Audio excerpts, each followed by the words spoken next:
ಅಕ್ಕಿ ವ್ಯಾಪಾರವನ್ನು ಮಾಡುತ್ತಾ ರಾಜಕೀಯಕ್ಕೆ ಪ್ರವೇಶ ಮಾಡಿದ್ದು ಕೂಡ ಇತಿಹಾಸವಾಗಿದೆ. ಮೊದಲ ಬಾರಿಗೆ ಅವರು ಈ ಹಿಂದೆ ಚಿತ್ರದುರ್ಗದ ಜಿಲ್ಲೆಯ ಭಾಗವಾಗಿದ್ದಂತಹ ದಾವಣಗೆರೆಯ ನಗರಸಭೆಯ ಸದಸ್ಯರಾಗಿ ಬಳಿಕ ಅಧ್ಯಕ್ಷರಾಗಿ ಕೂಡ ಸೇವೆಯನ್ನ ಸಲ್ಲಿಸಿದ್ರು.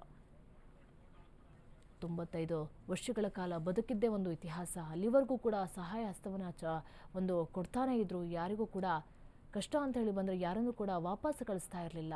ತನ್ನ ಕೈಯಲ್ಲಿ ಏನಾಗುತ್ತೋ ಎಲ್ಲ ಸಹಾಯವನ್ನು ಕೂಡ ಮಾಡಿ ಕಳಿಸ್ತಾ ಇದ್ರು. ಆದರೆ ಕಾಯಿಲೆ ಅನ್ನೋದು ಅವರನ್ನ ಬಾರದ ಲೋಕಕ್ಕೆ ಕಳಿಸಿದೆ. ಸತತ 1 ತಿಂಗಳನ್ನು ಕೂಡ ಆಸ್ಪತ್ರೆಯಲ್ಲೇ ಚಿಕಿತ್ಸೆಯನ್ನು ಪಡಿತಾ ಇದ್ರು. ಆದರೆ ಚಿಕಿತ್ಸೆ ಫಲಕಾರಿಯಾಗದೆ 95ನೇ ವರ್ಷಕ್ಕೆ ನಿಧನವನ್ನು ಹೊಂದಿದ್ದಾರೆ. ಇನ್ನೊಂದು 5 ವರ್ಷ ಇದ್ದಿದ್ರೆ ಶತಾಯುಷಿ ಆಗ್ತಾ ಇದ್ರು. ಇದಕ್ಕೆ ಸಂಬಂಧಪಟ್ಟಂತೆ ನಮ್ಮ ಜೊತೆ ಮಾತನಾಡ್ತಾರೆ ರಾಮಲಿಂಗಾರೆಡ್ಡಿ ಸರ್. ನಮಸ್ತೆ. ನಮಸ್ಕಾರ.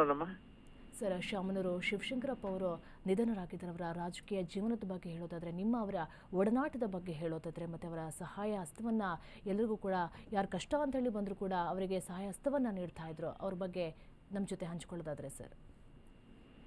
ನಮ್ಮ ಪಕ್ಷದ ಅತ್ಯಂತ ಹಿರಿಯ ಸದಸ್ಯರಮ್ಮ ಅವರು. ಹೌದು ಸರ್. ಒಂದು 50-60 ವರ್ಷಗಳ ಒಡನಾಟ ನಮ್ಮ ಪಕ್ಷದ ಜೊತೆ. ಖಂಡಿತ. ನಮ್ಮ ಪಕ್ಷಕ್ಕೆ ಸಾಕಷ್ಟು ಅವರು ನಾವು ಅಧಿಕಾರದಲ್ಲಿ ಇಲ್ಲದೆ ಇದ್ದಾಗ ಸಾಕಷ್ಟು ಅವರು ನಮ್ಮ ಪಕ್ಷದ ಕೋಶಾಧ್ಯಕ್ಷರಾಗಿ ಸುಮಾರು ಒಂದು 20 ವರ್ಷಗಳಿಂದ ಹೆಚ್ಚು ಕೆಲಸ ಮಾಡಿದ್ರು. ಮತ್ತೆ ಬೇರೆ ಬೇರೆ ಅಲ್ಲಿ ದಾವಣಗೆರೆಯಲ್ಲಿ ವಿದ್ಯಾ ಸಂಸ್ಥೆಗಳು ತೆಗೆಯೋದ್ರ ಮುಖಾಂತರ ಜನಕ್ಕೆ ವಿದ್ಯಾಭ್ಯಾಸವನ್ನ ಕೊಡುವಂತ ಅದರಲ್ಲಿ ವಿಶೇಷವಾಗಿ ಬಡವರಿಗೆ ಕೆಲಸ ಮಾಡಿದ್ದಾರೆ. ಮತ್ತೆ ಎಲ್ರಿಗೂ ಕೂಡ ಆತ್ಮೀಯರಾಗಿರ್ತಕ್ಕಂಥವ್ರು. ಹಣದಲ್ಲೇ ಸಹಾಯವನ್ನ ಮಾಡ್ತಾ ಇದ್ರು. 95 ವರ್ಷಗಳಾದ್ರೂ ಸಹ ಯಾರಿಗೂ ಕೂಡ ಹೆದರದೆ ರೈತರ ಸಮಸ್ಯೆ ಅಂತ ಹೇಳಿ ಬಂದ್ರೆ ಮೊದಲು ಇರ್ತಾ ಇದ್ರು. ಎಲ್ರಿಗೂ ಆತ್ಮೀಯರಾಗಿದ್ದವ್ರೆ. ಅದರಲ್ಲಿ ಚಿಕ್ಕವ್ರ ಜೊತೆ ಚಿಕ್ಕವ್ರ ತರ ಇರೋರು, ದೊಡ್ಡವ್ರ ಜೊತೆ ದೊಡ್ಡವ್ರ ತರ ಇರೋದು, ಅದೊಂದು ವಿಶೇಷ ಗುಣ ಅವ್ರದ್ದು. ಖಂಡಿತ ಸರ್, ಖಂಡಿತ. ನೀವು ಯಾವಾಗ ಕೊನೆಯದಾಗಿ ಭೇಟಿ? ನಾವು ಒಂದು 3-4 ತಿಂಗಳಾಯ್ತಮ್ಮ. ಒಂದು 3-4 ತಿಂಗಳಾಯ್ತು. ಅವ್ರು ಇಲ್ಲಿ ಮೊದಲು ಇದ್ರಲ್ಲಿ ಇದ್ರು, ನಮ್ಮ ಬೆಂಗಳೂರು ಬಂದಾಗ TV9 ಆಫೀಸ್ ಹತ್ರ ಅಪಾರ್ಟ್ಮೆಂಟ್ ಅಲ್ಲಿ ಇರೋರು.